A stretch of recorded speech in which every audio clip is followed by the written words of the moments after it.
Hey beautiful child of God, it's Jasmine. Welcome back to my channel, Stay Classy by Jazzy. Last month in May, I said I wanted to talk to you guys and talk more in depth about my story, how I felt God called me to be an RA at Belmont University. Before I get started in the story, if you're new here, hi, my name is Jasmine. I create lifestyle videos for everyday college students.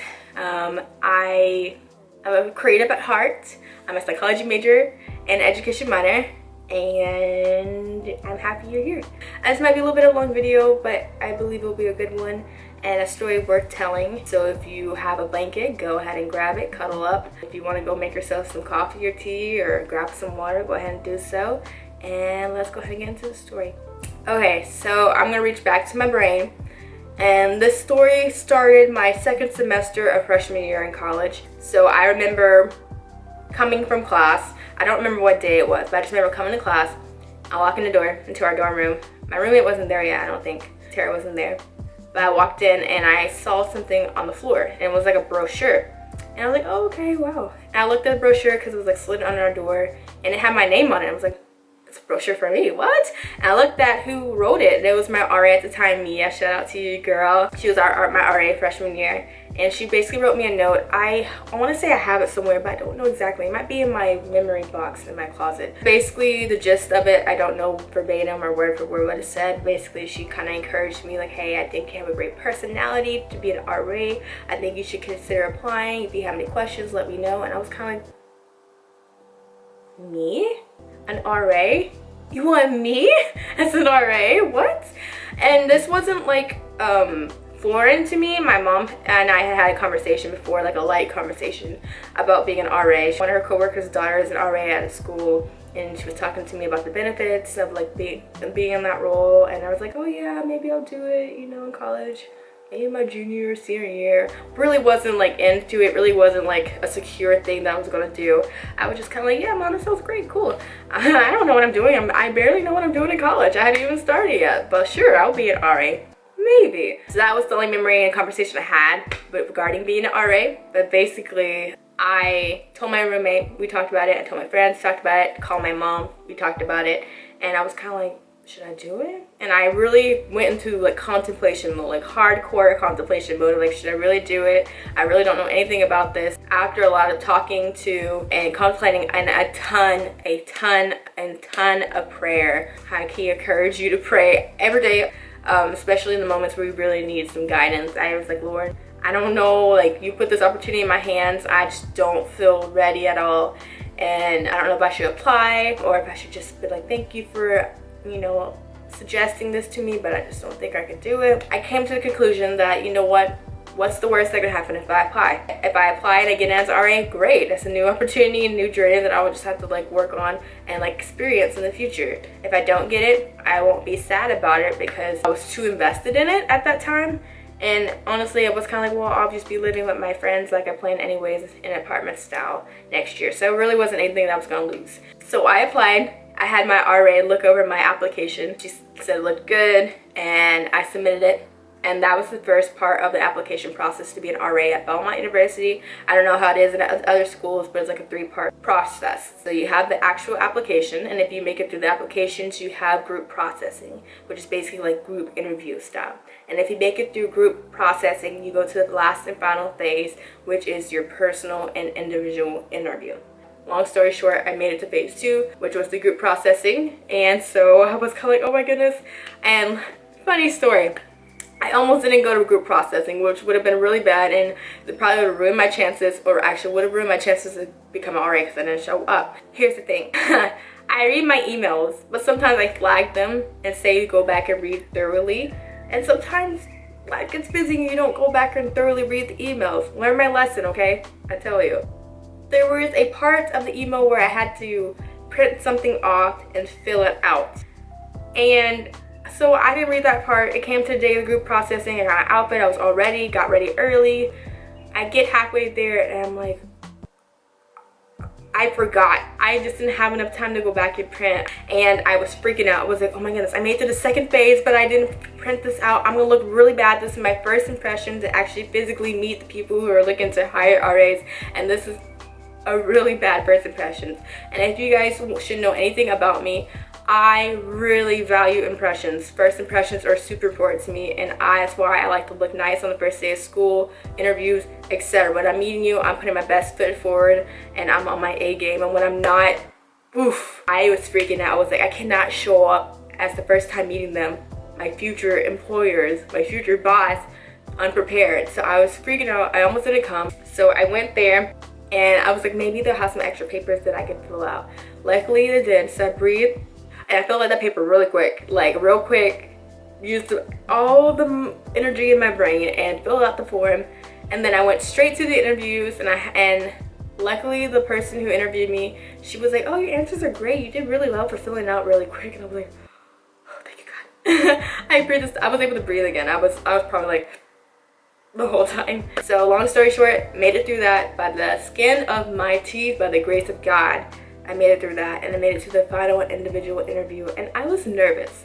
Okay, you know, interviews just make me nervous in general because you just know, like, am I all that you are looking for, you know? And the cool thing about our individual interview was that they had a creative element. So basically you had to involve some type of creative element, whether it's music or cooking, whatever you want to showcase is really flexible.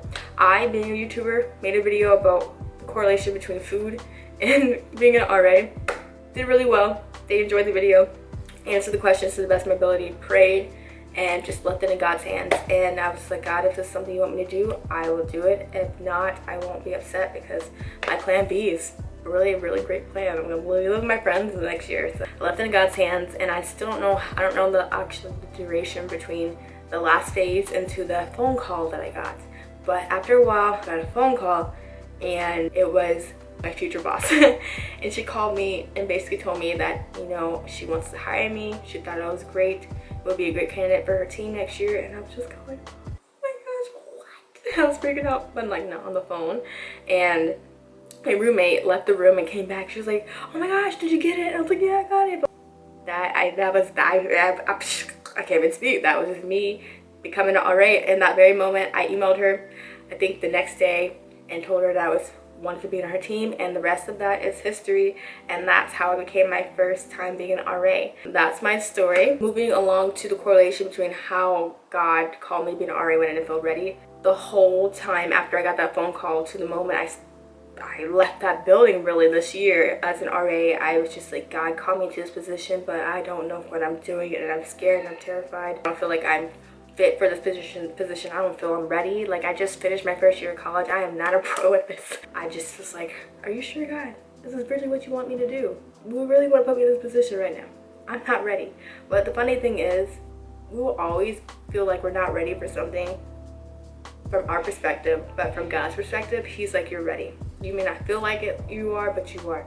And the gifts that you have currently are the gifts that I need you to use in this role.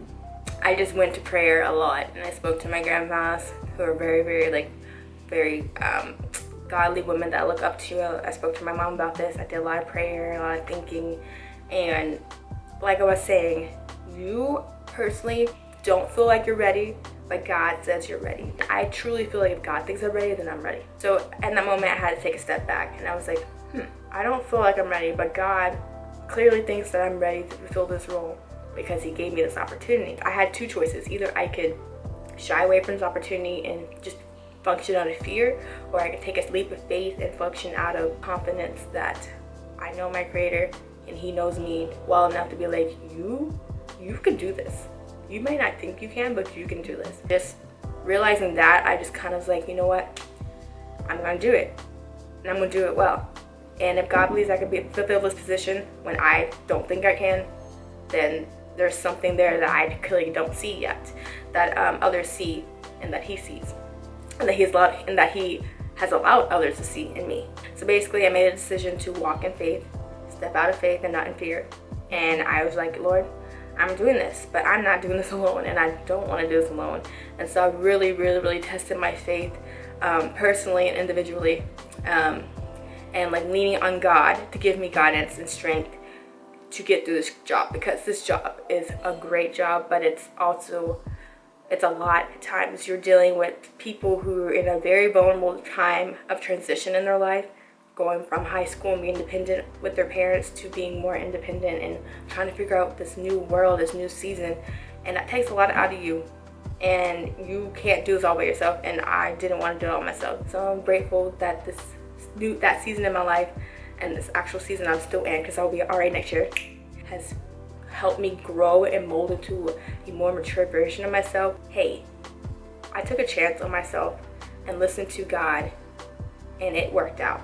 I got to meet some really incredible residents and a really incredible staff and a really incredible boss, and I struggled for a while with being okay with being at Belmont, just because I still couldn't find my place. Like, I found my place, but not, I don't know how to describe it. I have friends, established friends, and like a family there and everything, but I couldn't quite understand my purpose being there in terms of major and careers and opportunities and stuff. In that moment, I was kind of like, God, this is why you called me to be in this role. You called me to be in a room full of 7 other really empowering women, 8 if you include my boss, who were there to serve our residents day in and day out. It was just an incredible experience, and I couldn't even ask for a better way to challenge myself. So God knows what he's doing. It's only you who's questioning if you can do it. He knows you can. The question is, do you think you can?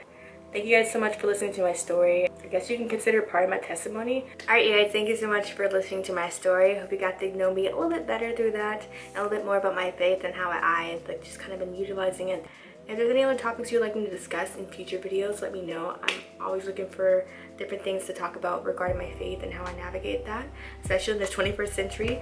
If you guys enjoyed the video, give it a nice little thumbs up. And if you haven't already, go ahead and subscribe to my channel down below with the red button that says subscribe, so you can officially join the Classy crew, which is a community now building your own this lovely channel.